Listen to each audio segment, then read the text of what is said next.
always take the word as with them. कुछ verbs ऐसे होते हैं जो अपने साथ हमेशा as को यूज करते हैं, as को लेते हैं.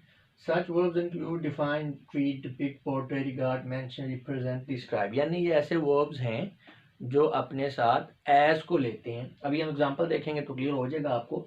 We regard her for our staff member. ये सेंटेंस आपका गलत है, ये regard है तो इसके साथ as यूज होगा.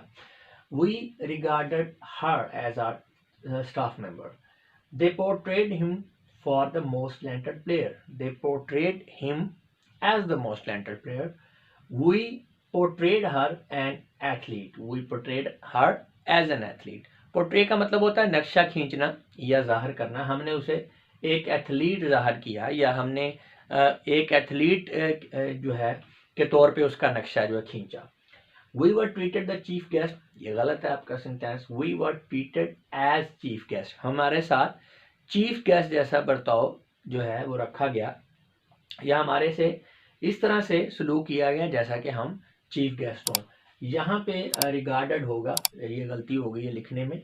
We regarded her for our staff member. तो ये आएगा we regarded her as our staff member. मतलब आप इसे प्रेजेंट में भी ले सकते हैं, पास्ट में भी.